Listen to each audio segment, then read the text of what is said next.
The application Bible. It's not, yes, it's called the Amplified Bible.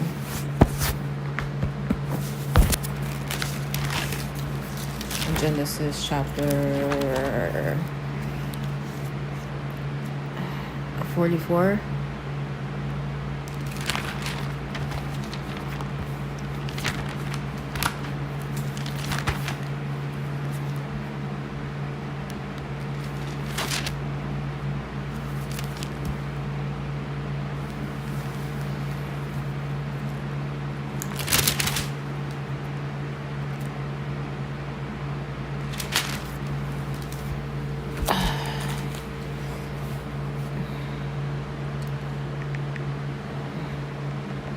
Genesis.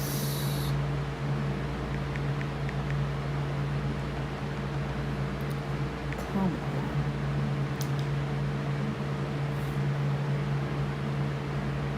Genesis chapter 44.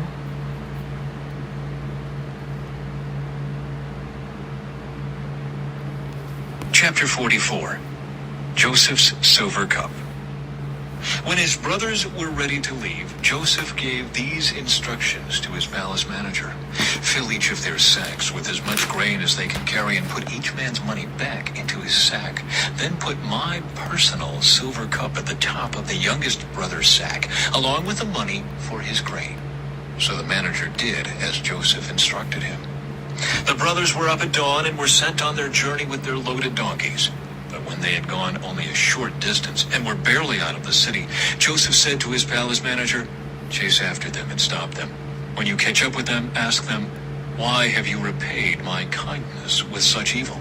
Why have you stolen my master's silver cup, which he uses to predict the future? What a wicked thing you have done.'" When the palace manager caught up with the men, he spoke to them as he had been instructed. "What are you talking about?" the brothers responded. "We are your servants and would never do such a thing. Didn't we return the money we found in our sacks? We brought it back all the way from the land of Canaan. Why would we steal silver or gold from your master's house? If you find his cup with any one of us, let that man die, and all the rest of us, my lord, will be your slaves." "That's fair," the man replied. "But only the one who stole the cup will be my slave. The rest of you may go free." They all quickly took their sacks from the backs of their donkeys and opened them. The palace manager searched the brothers' sacks from the oldest to the youngest, and the cup was found in Benjamin's sack. When the brothers saw this, they tore their clothing in despair. Then they loaded their donkeys again and returned to the city. Joseph was still in his palace when Judah and his brothers arrived, and they fell to the ground before him. "What have you done?" Joseph demanded. "Don't you know that a man like me can predict the future?" Judah answered, "Oh, my lord, what can we say to you? How can we explain this? How can we prove our innocence? God is punishing us for our sins. My lord, we have all returned to be your slaves, all of us, not just our brother who had your cup in his sack." "No," Joseph said, "I would never do such a thing. Only the man who stole the cup will be my slave. The rest of you may go back to your father in peace." Judah speaks for his brothers. Then Judah stepped forward and said, "Please, my lord, let your servant say just one word to you. Please do not be angry with me, even though you are as powerful as Pharaoh himself. My lord, previously you asked us, your servants, 'Do you have a father or a brother?' And we responded, 'Yes, my lord, we have a father who is an old man, and his youngest son is a child of his old age. His full brother is dead, and he alone is left of his mother's children. and his father loves him very much. And you said to us, bring him here so I can see him with my own eyes. But we said to you, my lord, the boy cannot leave his father, for his father would die. But you told us, unless your youngest brother comes with you, you will never see my face again. So we returned to your servant, our father, and told him what you had said. Later, when he said, go back again and buy us more food, we replied, we can't go unless you let our youngest brother go with us. We'll never get to see the man's face unless our youngest brother is with us. Then my father said to us, as you know, my wife had 2 sons, and one of them went away and never returned. Doubtless he was torn to pieces by some wild animal. I have never seen him since. Now, if you take his brother away from me, and any harm comes to him, you will send this grieving white-haired man to his grave. And now, my lord, I cannot go back to my father without the boy. Our father's life is bound up in the boy's life. If he sees that the boy is not with us, our father will die. We, your servants, will indeed be responsible for sending that grieving white-haired man to his grave. My lord, I guaranteed to my father that I would take care of the boy. I told him, if I don't bring him back to you, I will bear the blame forever. So please, my lord, let me stay here as a slave instead of the boy, and let the boy return with his brothers. For how can I return to my father if the boy is not with me? I couldn't bear to see the anguish this would cause my father. Chapter 45. Joseph reveals his identity. Joseph could stand it no longer. So, Genesis chapter 44, verse 2. Joseph's silver cup was a symbol of his authority. It was thought such goblets were used for predicting the future. A person poured water into the cup and interpreted the inflection ripples and bubbles. Joseph wouldn't have needed his cup since God told him everything he needed to know about the future. Genesis chapter 44, verse 15. Tearing clothes was a expression of deep sorrow, a customary matter of showing grief. The brothers were terrified their Benjamin might be harmed.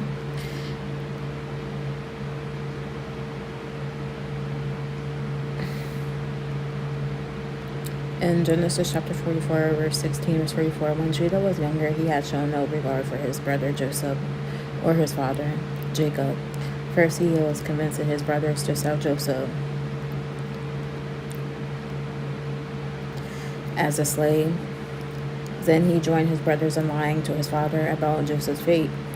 But what a change had taken place in Judah. The man who sold one favored little brother into slavery now offered to become a slave himself to slave another favored little brother. He was so concerned for his father and younger brother that he was willing to die for them. When you're ready to give up hope on yourself or someone else, remember that God can work a complete change in even the most selfish personality.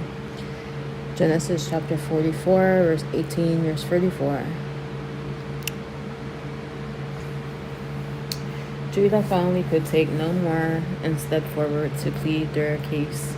This was risky because Joseph could have him killed, but Judah courteously defended himself and his brothers and pleaded for mercy, and he offered to put himself in Benjamin's place. At times we should be silent, but at times we should speak up, even if there could be serious repercussions. When faced with a situation that needs a strong voice and courage action, remember Judah and speak up. Genesis chapter 44, verse 32, verse 33, Judah had promised Jacob that he would guarantee young Benjamin's safety. Genesis chapter 43, verse 9. Now Judah had a chance to keep the promise. Becoming a slave was a terrible fate, but Judah was determined to keep his word to his father.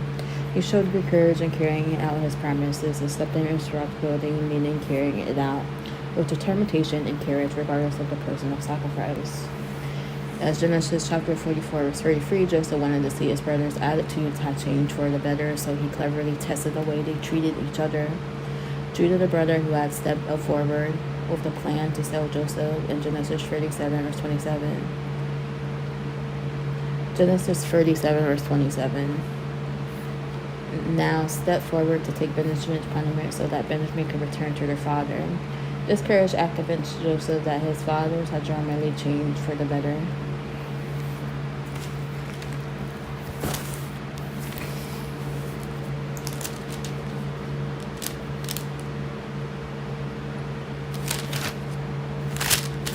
So it says in the Amplified Brother. So we can read out of that, the Amplified Bible.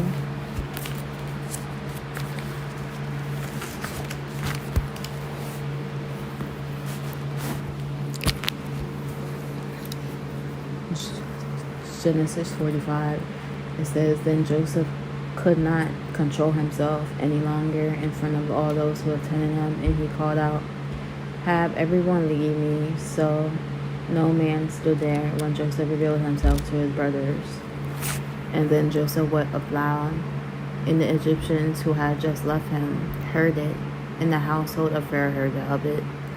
Then Joseph said to his brothers, I am Joseph. Is my father still alive? But his brothers were speechless, for they were stunned and dismayed by the fact that they were in the presence of Joseph. In Joseph's presence. And Joseph said to his brothers, Please come closer to me. And they approached him, and he said, I am Joseph, your brother, whom you sold into Egypt. Now do not be distressed or angry with yourself, because you sold me here. For God sent me ahead of you to save life and preserve our family. For the famine has been in the land these 2 years, and there are still 5 more years in which there will be no plowing and harvesting. God sent me to Egypt ahead of you to preserve you, a remnant on earth, and to keep you alive by a great escape. So now it was not you who sent me here, but God, and he has made me a father to Pharaoh, and lord of all his household, and ruler over all the land of Egypt. Hurry and go up to my father and tell him, Your son Joseph says to you, God has made me lord of all Egypt. Come down to me and do not delay. You shall live in the land of Goshen, the best pasture land of Egypt, and you shall be close to me, you and your children and your grandchildren, your flocks and your herds, and all you have. There I will provide for you and sustain you, so that you and your household and all that are yours may not become unperished, for there are still 5 years of famine to come. Look, your eyes see, and the eyes of my brother Benjamin see, that I am speaking to you personally in your language and not through an interpreter. Now you must tell my father of all splendor and power in Egypt, and of everything that you have seen, and you must hurry and bring my father down here. Then he embraced his brother Benjamin's neck, and wept, and Benjamin wept on his neck. He kissed all his brothers and wept on them, and afterward his brothers talked with him. When the news had heard in Pharaoh's house that Joseph's brothers had come, it pleased Pharaoh and his servant. Then Pharaoh said to Joseph, Tell your brothers, do this load your animals, and return to the land of Canaan without delay, and get your father and your household, and come to me, and I will give you the best of the land of Egypt, and you will eat the fat, the finest produce of the land. Now you brothers of Joseph are ordered by Pharaoh to do this, and take wagons from the land of Egypt for your little ones, and for your wives, and bring your father, and come. Do not be concerned with your goods, for the best of all land of Egypt is yours. Then the sons of Israel did so, and Joseph gave them wagons according to their command of Pharaoh, and gave them provisions for the journey. To each of them Joseph gave changes of clothing to Benjamin, and he gave 300 pieces of silver and 5 changes of clothing. To his father he sent the following 10 male donkeys loaded with the good things of Egypt, and the 10 male donkeys loaded with grain and bread and provision for his father, to supply all who were with him on the journey.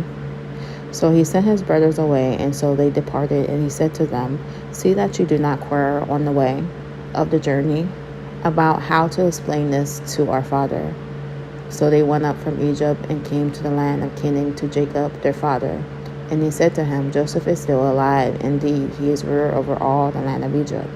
But Jacob was stunned, and his heart almost stopped beating, because he did not believe them when they told him everything that Joseph had said to them. And when he saw the wagons which Joseph had sent to carry him, the spirit of their father Jacob revived. And Israel Jacob said, "It is enough. Joseph, my son, is still alive. I will go and see him before I die." And that was Genesis chapter 45.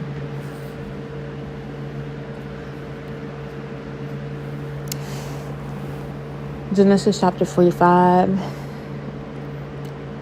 verse 4-8. Although Joseph's brothers had wanted to get rid of him, God used even their evil actions to fulfill his ultimate plan. He had sent Joseph ahead to preserve their lives, saved Egypt, and prepared the way for the beginning of the nation of Israel. God is sovereign. His plans are not dictated by human actions. When others intend evil toward you, remember Joseph's words to his brothers. "You intended to harm me, but God intended it all for the good. He brought me to this position so I could save the lives of many people." In Genesis chapter 50, he mentions in verse 20. Genesis chapter 45, verse 17. Verse 20, Joseph had been rejected, kidnapped, enslaved, and imprisoned. Although his brothers had been unfaithful to him, he graciously forgave them and shared his prosperity. Joseph is one of clearly Christ-like heroes of the Old Testament. He demonstrated how God forgives us and showers us with goodness, even though we have sinned against him. The same forgiveness and blessings are ours if we ask for them. In Genesis chapter 45, verse 26, verse 27, Jacob needed some evidence before he could believe the incredible news that Joseph was alive. Similarly, Thomas refused to believe that Jesus had risen from the dead until he could see and touch him in John chapter 20, verse 25. It is hard to change what we believe without all the facts. And sometimes even with the facts, good news can be difficult to believe. But don't ever give up hope that God has a wonderful future in store for you.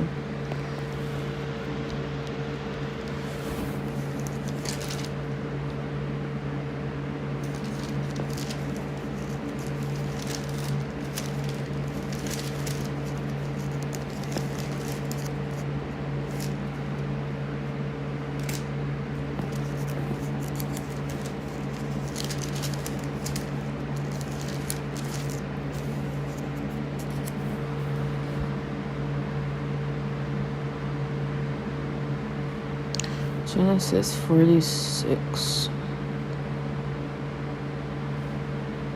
Chapter 46. Jacob's journey to Egypt. So Jacob set out for Egypt with all his possessions. And when he came to Beersheba, he offered sacrifices to the God of his father Isaac. During the night, God spoke to him in a vision. "Jacob, Jacob," he called. "Here I am," Jacob replied. "I am God, the God of your father," the voice said. "Do not be afraid to go down to Egypt, for there I will make your family into a great nation. I will go with you down to Egypt, and I will bring you back again. But you will die in Egypt with Joseph attending to you." So Jacob left Beersheba, and his sons took him to Egypt. They carried him and their little ones and their wives in the wagons Pharaoh had provided for them. They also took all their livestock and all the personal belongings they had acquired in the land of Canaan. So Jacob and his entire family went to Egypt, sons and grandsons, daughters and granddaughters, all his descendants. These are the names of the descendants of Israel, the sons of Jacob, who went to Egypt. Reuben was Jacob's oldest son. The sons of Reuben were Hanok, Palu, Hezron, and Carmi. The sons of Simeon were Jemuel, Jamin, Ohad, Jachin, Zohar, and Shaul. Shaul's mother was a Canaanite woman. The sons of Levi were Gershon, Kohath, and Merari. The sons of Judah were Onan, Shelah, Perez, and Zerah, though and Onan had died in the land of Canaan. The sons of Perez were Hezron and Hamul. The sons of Issachar were Tola, Pua, Jashub, and Shimron. The sons of Zebulun were Sered, Elon, and Jalil. These were the sons of Leah and Jacob who were born in Padan Aram, in addition to their daughter Dinah. The number of Jacob's descendants, male and female, through Leah was 33. The sons of Gad were Zephon, Haggai, Shunai, Esbon, Eri, Eridai, and Arlai. The sons of Asher were Imnah, Ishva, Ishvi, and Beriah. Their sister was Sirah. Beriah's sons were Heber and Melchiel. These were the sons of Zilpah, the servant given to Leah by her father Laban. The number of Jacob's descendants through Zilpah was 16. The sons of Jacob's wife Rachel were Joseph and Benjamin. Joseph's sons, born in the land of Egypt, were Manasseh and Ephraim. Their mother was Asenath, daughter of Potipharah, the priest of On. Benjamin's sons were Bela, Becher, Ashbel, Gera, Naaman, Ehi, Rosh, Muppim, Huppim, and Ard. These were the sons of Rachel and Jacob. The number of Jacob's descendants through Rachel was 14. The son of Dan was Husham. The sons of Naphtali were Jazeel, Guni, Jezer, and Shillem. These were the sons of Bilhah, the servant given to Rachel by her father Laban. The number of Jacob's descendants through Bilhah was 7. The total number of Jacob's direct descendants who went with him to Egypt, not counting his sons' wives, was 66. In addition, Joseph had 2 sons who were born in Egypt. So altogether, there were 70 members of Jacob's family in the land of Egypt. Jacob's family arrives in Goshen. As they neared their destination, Jacob sent Judah ahead to meet Joseph and get directions to the region of Goshen. And when they finally arrived there, Joseph prepared his chariot and traveled to Goshen to meet his father Jacob. When Joseph arrived, he embraced his father and wept, holding him for a long time. Finally, Jacob said to Joseph, "Now, I am ready to die, since I have seen your face again, and know you are still alive." And Joseph said to his brothers and to his father's entire family, "I will go to Pharaoh and tell him, 'My brothers and my father's entire family have come to me from the land of Canaan. These men are shepherds and they raise livestock. They have brought with them their flocks and herds and everything they own.'" Then he said, "When Pharaoh calls for you and asks you about your occupation, you must tell him, 'We, your servants, have raised livestock all our lives, as our ancestors have always done.' When you tell him this, he will let you live here in the region of Goshen, for the Egyptians despise shepherds."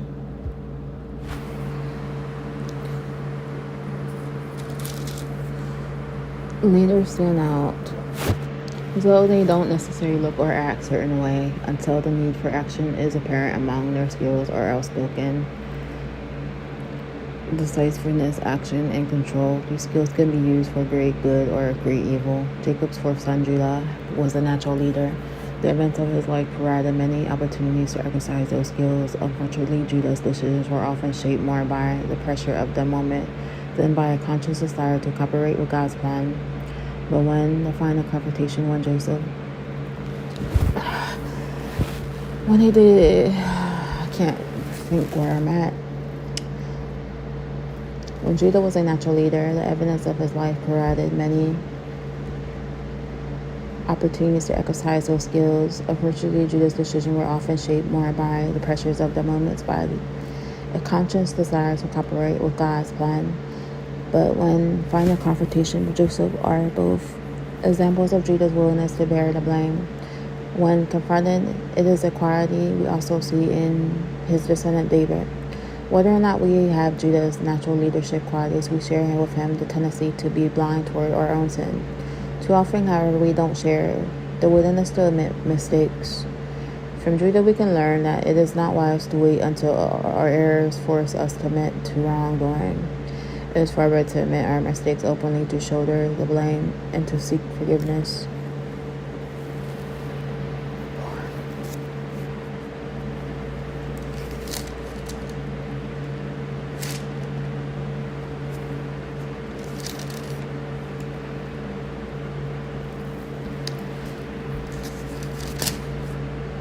Genesis chapter 47, verse 1, verse 6.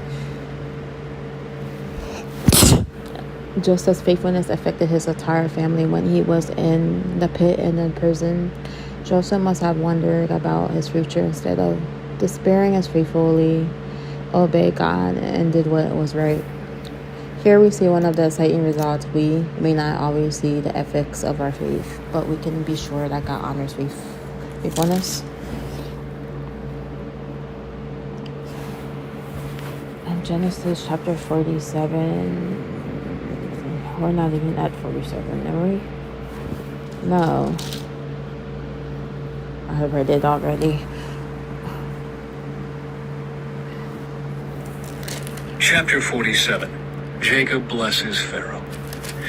Then Joseph went to see Pharaoh and told him, "My father and my brothers have arrived from the land of Canaan. They have come with all their flocks and herds and possessions, and they are now in the region of Goshen." Joseph took 5 of his brothers with him and presented them to Pharaoh. And Pharaoh asked the brothers, "What is your occupation?" They replied, "We, your servants, are shepherds, just like our ancestors. We have come to live here in Egypt for a while, for there is no pasture for our flocks in Canaan. The famine is very severe there, so please, we request permission to live in the region of Goshen." Then Pharaoh said to Joseph, "Now that your father and brothers have joined you here, choose any place in the entire land of Egypt for them to live. Give them the best land of Egypt, let them live in the region of Goshen, and if any of them have special skills, put them in charge of my livestock too." Then Joseph brought in his father Jacob and presented him to Pharaoh, and Jacob blessed Pharaoh. "How old are you?" Pharaoh asked him. Jacob replied, "I have traveled this earth for 130 hard years, but my life has been short compared to the lives of my ancestors." Then Jacob blessed Pharaoh again before leaving his court. So Joseph assigned the best land of Egypt, the region of Ramesses, to his father and his brothers, and he settled them there just as Pharaoh had commanded. And Joseph provided food for his father and his brothers in amounts appropriate to the number of their dependents, including the smallest children. Joseph's leadership in the famine. Meanwhile, the famine became so severe that all the food was used up, and people were starving throughout the lands of Egypt and Canaan. By selling grain to the people, Joseph eventually collected all the money in Egypt and Canaan, and he put the money in Pharaoh's treasury.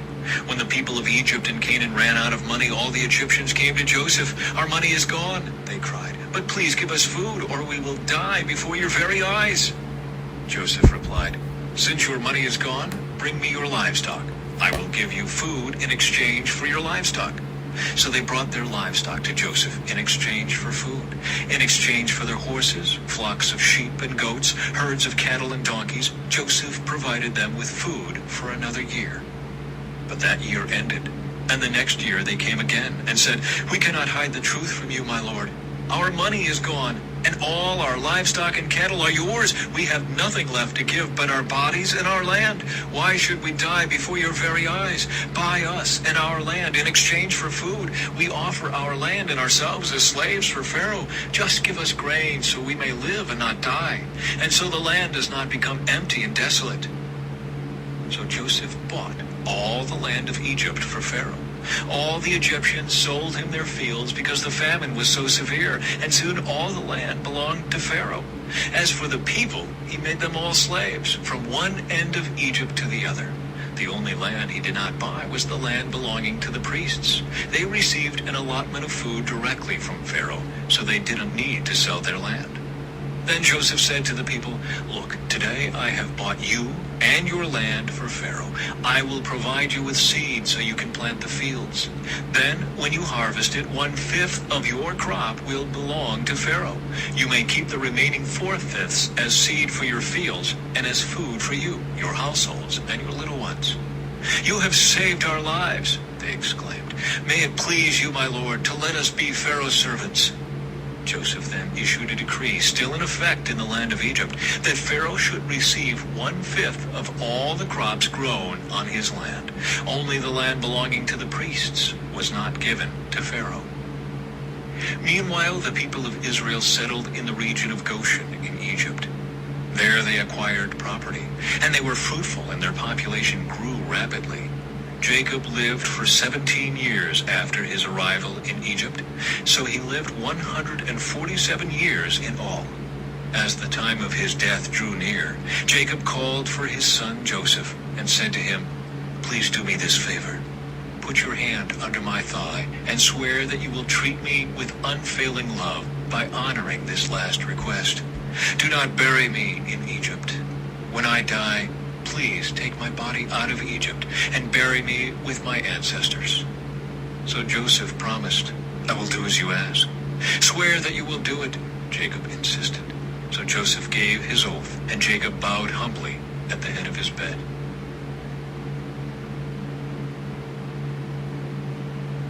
Chapter 48. Jacob blesses Manasseh and Ephraim. One day not long after this, word came to Joseph, "Your father is failing rapidly." So Joseph went to visit his father, and he took with him his 2 sons, Manasseh and Ephraim. When Joseph arrived, Jacob was told, "Your son Joseph has come to see you." So Jacob gathered his strength and sat up in his bed. Jacob said to Joseph, "God Almighty appeared to me at Luz in the land of Canaan and blessed me.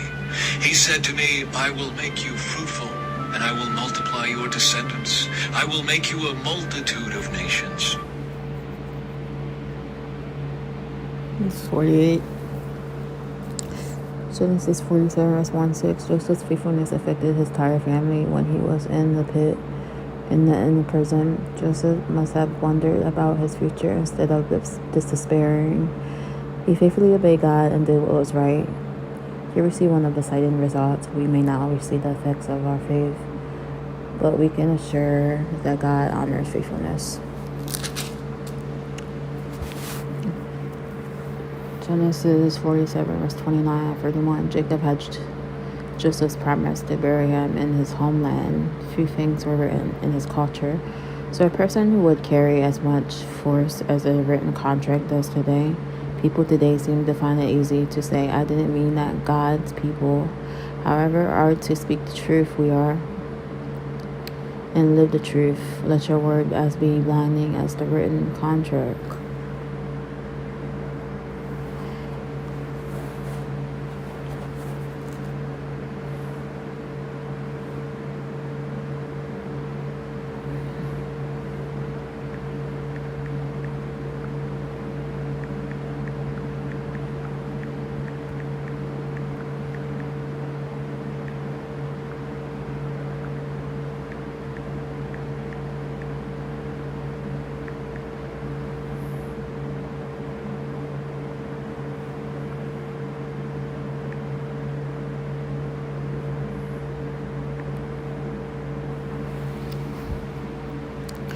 Genesis 47, God's providence and care. Joseph rise to power in Egypt allows him to provide for his family during the famine, demonstrating God's sovereign plan and care for his people. Genesis 47, verse 11-12. Submission to authority. Jacob and his family submit to Pharaoh's authority and are grateful for the land of Goshen that he provides, from Genesis 47, verse 1 and verse 6. This teaches us the importance of respecting and cooperating with legitimate government authorities, and the stewardship and enforcement Joseph's wise management of the famine crisis, including his exchange of food for land and livestock, shows his prudent stewardship. Genesis 44.